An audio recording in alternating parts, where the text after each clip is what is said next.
Le musée Japy de Beaucourt expose de nombreux objets, dont un casque qui a été produit à plus de 20 millions d'exemplaires et qui, dans notre mémoire collective, est indissociable des poilus de la Première Guerre mondiale. Il s'agit du casque Adrian qui a été conçu et fabriqué à Fesches-le-Châtel. Je vous raconte. Quand la Première Guerre mondiale débute, les soldats français ne sont pas équipés pour un conflit moderne avec leurs pantalons rouges et leurs képis.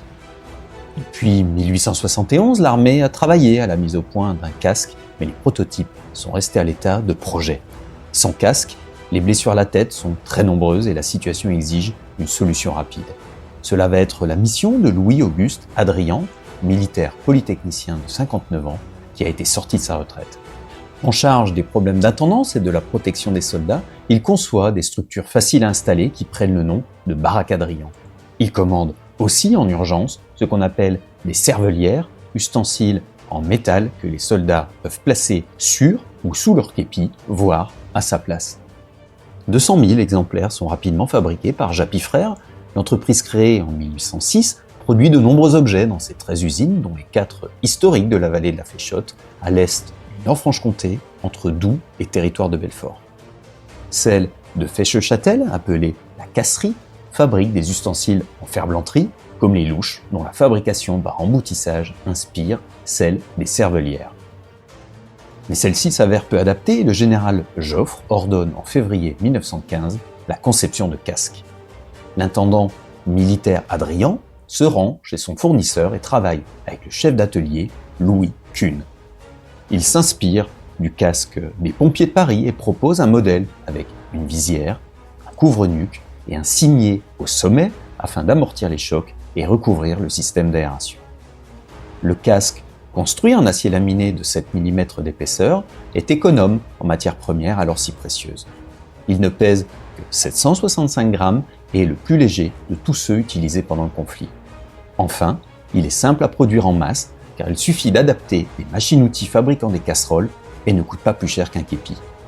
Joffre valide le modèle et signe le 5 juin 1915 une première commande d'1,6 million d'exemplaires. Afin de répondre aux besoins de l'armée française, l'usine Japy de Fesches-le-Châtel a conçu un casque léger, efficace et bon marché.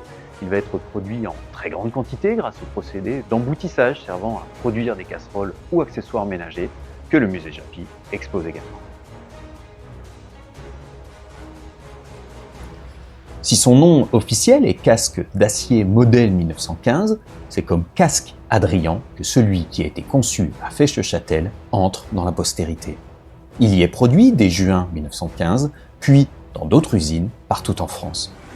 L'usine franc-comtoise manque très vite de personnel. Les femmes, enfants et personnes âgées en possibilité de travailler ont déjà remplacé les hommes mobilisés et des soldats y sont affectés. Une série de cartes postales nous est parvenue qui montre tout le monde participer à l'effort de guerre. Les premiers casques sont distribués avant les grandes offensives de l'automne 1915 et ils permettent de diviser par 3 les blessures à la tête. Le casque Adrian, confortable et protecteur, est plébiscité. Il sera vendu à de nombreuses nations alliées, tout en étant adopté par Winston Churchill quand il est en visite sur le front, ou encore par le roi des Belges, Albert Ier. 20 millions de casques sont produits jusqu'en 1918, dont 3,5 au sein de l'usine Japy de Fesches-le-Châtel. Un casque indissociable de l'image du poilu courageux et victorieux. La production diminue après la guerre et celle de passoires prend notamment la suite. Puis un nouveau modèle de casque est produit à partir de 1926, reprenant la même forme tout en étant plus robuste.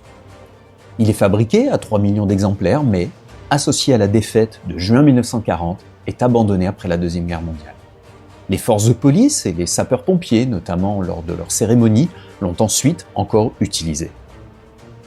Louis-Auguste Adrian, définitivement retiré de l'armée en 1920, est fait grand officier de la Légion d'honneur et décède en 1933. Sa pierre tombale en granit est surmontée d'un casque Adrian. Quant à Louis Kuhn, l'autre créateur du casque simplifié au sein de la société Japy, il a été oublié par l'histoire.